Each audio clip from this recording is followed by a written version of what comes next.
Good evening everyone.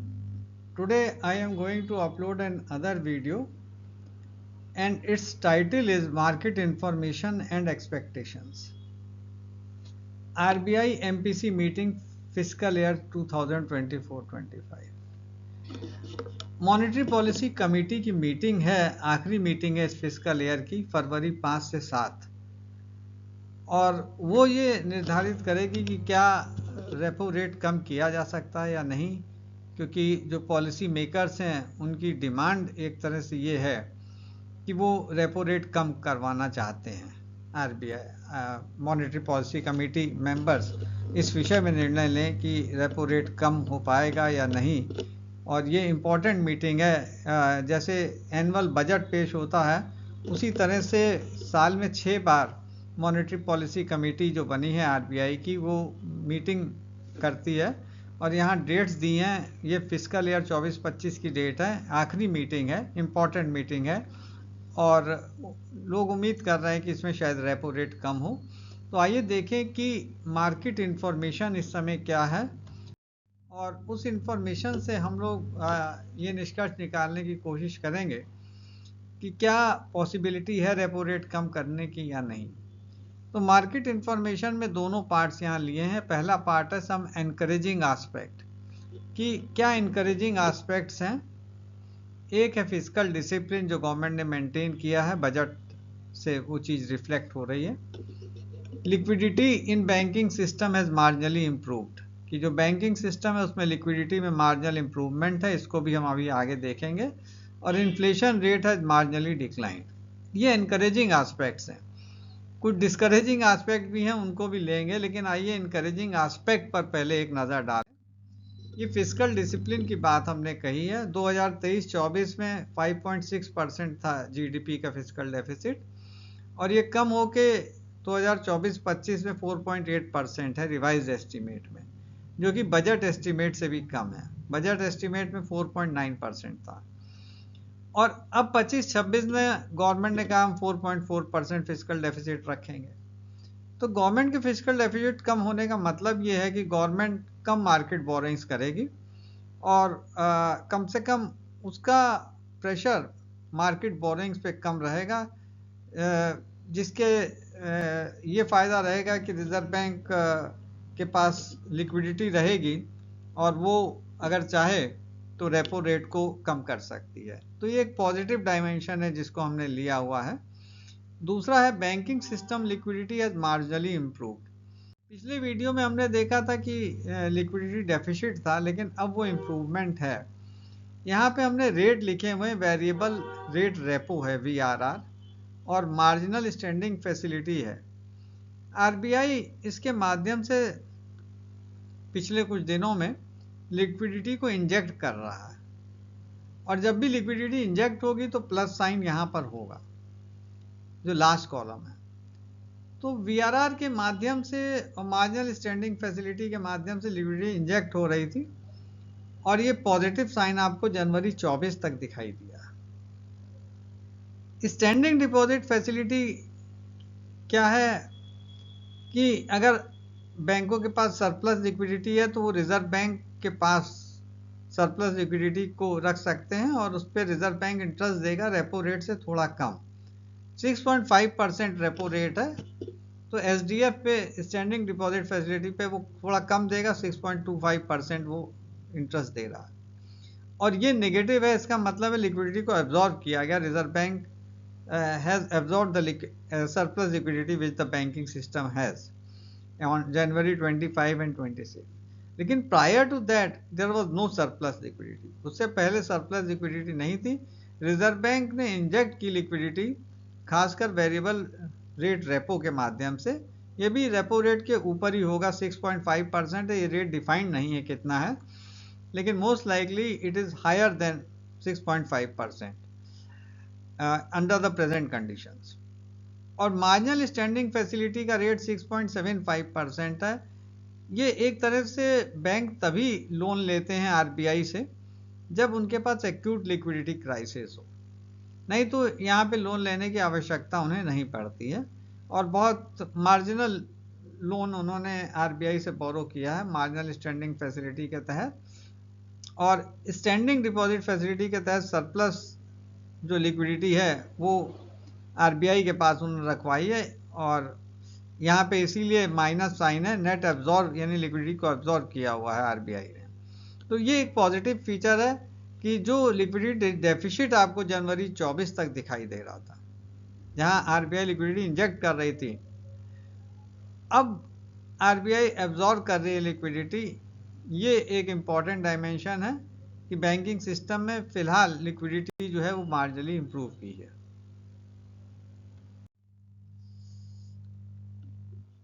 तीसरी बात यह कि inflation rate has marginally declined. आप देखिए कि जुलाई, अगस्त, सितंबर और अक्टूबर तक इन्फ्लेशन रेट बढ़ा है 3.6 से 6.2, लेकिन अक्टूबर के बाद 5.48, 5.22 दिसंबर में जो लेटेस्ट फिगर अवेलेबल है। और आरबीआई की जो इन्फ्लेशन टारगेट रेंज है 4% ±2%, उसके अंदर है, यानी ±2% का मतलब है जो इन्फ्लेशन रेंज है, टारगेट रेंज है, वो 2 से 6% के बीच है। तो वो टारगेट रेंज में है, वो एक पॉजिटिव साइड है जो आरबीआई मेंबर्स को एक संकेत देती है कि if you wish you can go for reducing the repo rate. आप डिमांड साइड को और बूस्ट कर सकते हैं क्योंकि टारगेट रेंज में आपका इन्फ्लेशन रेट है इस समय। अब कुछ डिस्करेजिंग एस्पेक्ट पे आइए देखते हैं, डिस्करेजिंग एस्पेक्ट क्या क्या है। Continuous rupee depreciation making exports less competitive. आप देखिए डॉलर किस तरह से उसकी वैल्यू बढ़ी है, रुपये की वैल्यू घटी है। दिसंबर 2021, दिसंबर 22, 23, 24, जनवरी 25, ये धीरे धीरे करके, खासकर आप देखिए सितंबर 24 में 83.60 था, जनवरी 25 में 86.16, और अभी 4 फरवरी को इसका रेट है 87.12, 87 रुपये 12 पैसे। रिजर्व बैंक की वेबसाइट से ये सारा डेटा लिया हुआ है।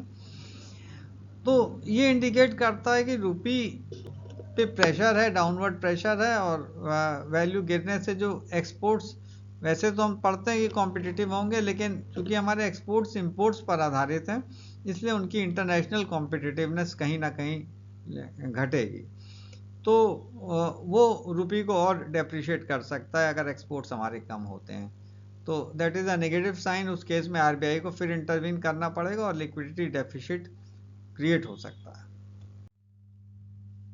यहाँ पे दूसरा पॉइंट है continuous rupee depreciation raising expectations of higher inflation. Inflation rate तो अभी कम हुआ है, लेकिन अगर हमारा रुपये इस तरह से गिरता रहा तो एक्सपेक्टेशंस ऑफ इन्फ्लेशन बढ़ जाएंगी, क्योंकि हमारे यहाँ बहुत सा इंपोर्ट जो आ रहा है, चाहे पेट्रोलियम प्रोडक्ट का हो इंपोर्ट, या इंजीनियरिंग गुड्स का हो, या केमिकल्स का हो, उनका इस्तेमाल डोमेस्टिक कंजम्पशन में भी है और डोमेस्टिक प्रोडक्शन में भी है।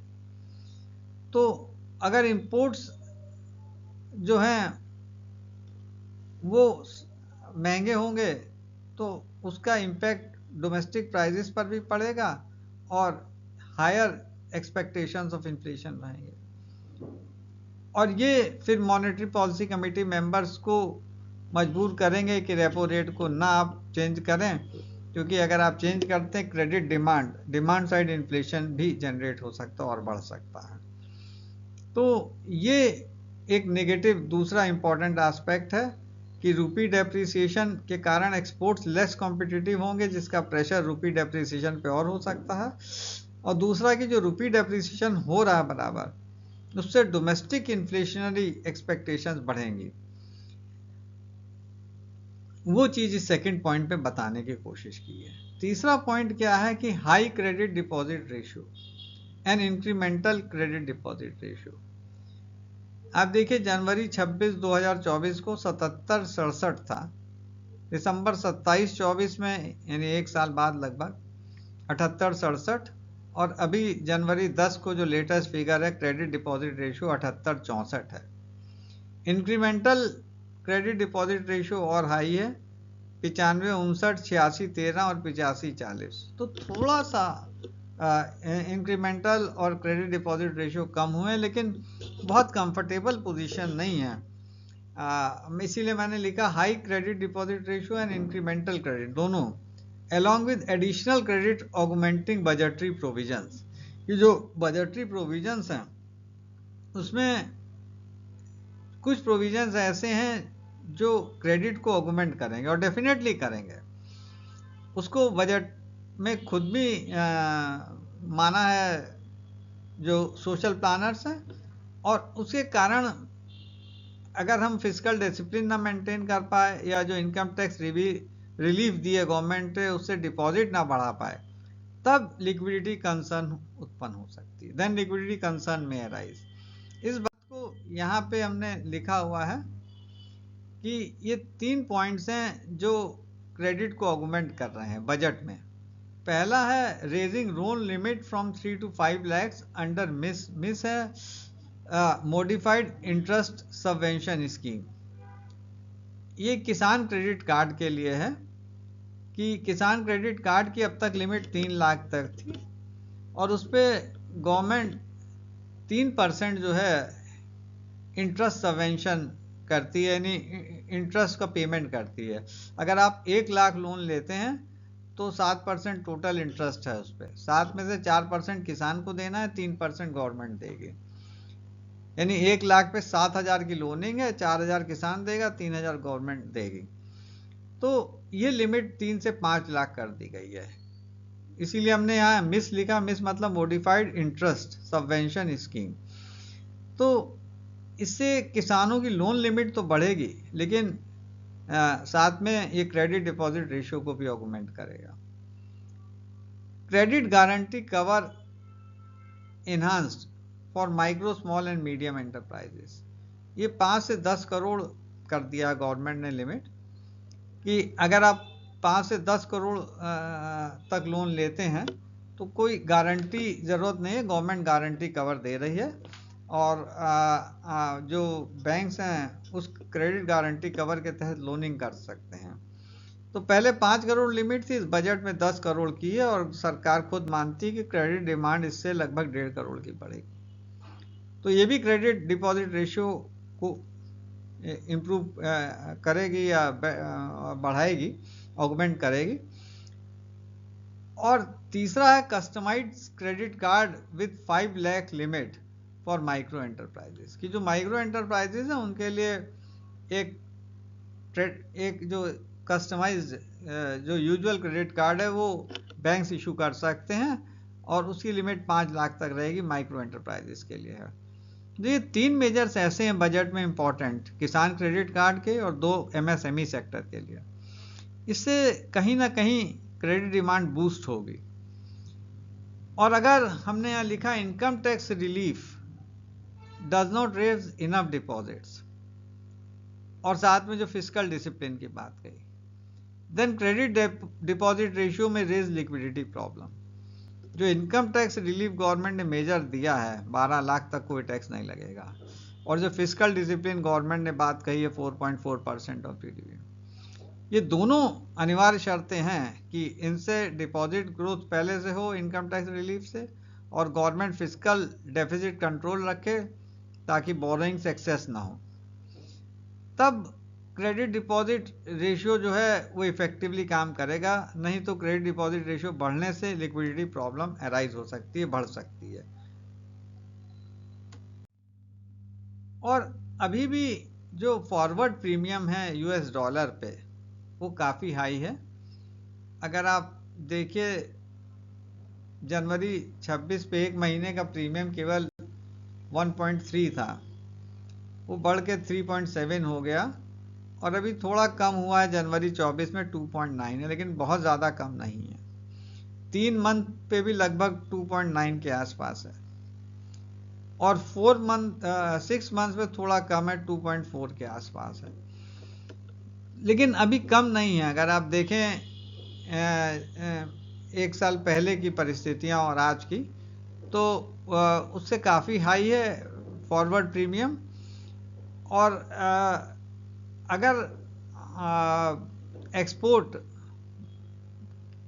प्रॉपर बढ़ते नहीं हैं हमारे, क्योंकि यूएस से हम लोग को थ्रेट मिल रहा है कि वो हाई टैरिफ्स इम्पोज करेंगे, तो उस केस में रुपी और डेप्रिशिएट कर सकता है, और जिसकी वजह से आरबीआई इंटरवेंशन जो है वो और हो सकता है, और लिक्विडिटी जो प्रॉब्लम है वो जनरेट हो सकती है। तो ये नेगेटिव एस्पेक्ट हैं। अभी भी नेगेटिव एस्पेक्ट बहुत हाई हैं, लेकिन कुछ पॉजिटिव डायमेंशंस हैं जो हो सकता है, जिसको दृष्टिगत रखते हुए ये कंक्लूजन मैंने लिखा है। In such a situation RBI should tread cautiously and may reduce repo rate at the most by 25 basis point, यानी 0.25% से अगर चाहे तो रेपो रेट कम कर सकती है, लेकिन कॉशनरी पोजीशन उसको रखनी पड़ेगी, क्योंकि स्थितियां अभी भी जो हैं वो बहुत रोजी नहीं है। इम्प्रूव्ड हैं थोड़ी, लेकिन बहुत रोजी नहीं है। तो इसलिए मार्जिनल चेंज अगर चाहे तो करे, नहीं तो जो अप्रैल में नई पॉलिसी जब अनाउंस होगी उस समय कर सकती है। तो it is up to RBI members, monetary policy committee members, to take decision whether to reduce repo rate or not, because social planners want that repo rate should be reduced. So there are certain positive parts now which RBI could consider, monetary policy members could consider, and if they want, at the most they can reduce repo rate by 25 basis point, or they can retain the repo rate at 6.5%. तो ये choice है उनकी कि marginal एक leeway है उनको reduce करने का, लेकिन बहुत अधिक गुंजाइश नहीं है कि वो रेपो रेट कम करे। 25 बेसिस पॉइंट से अधिक नहीं हो सकता। और थैंक्स एंड गुड विशेस, और आप अपना फीडबैक दीजिएगा। एक छोटा वीडियो था, और ये करंट इश्यूज से रिलेट करता था। तो जो इकोनॉमिक्स, इंडियन इकोनॉमिक सर्विसेज या और कॉम्पिटिटिव एग्जाम्स की तैयारी कर रहे हैं वो इसको ज़रूर देखें। इससे आपका जनरल अवेयरनेस भी एनहांस होता है, और पॉलिसी इश्यूज कैसे डिस्कस होते हैं, कैसे डिसाइड होते हैं, उसको भी हमारे स्टूडेंट समझ सकते हैं। Thanks a lot and good wishes.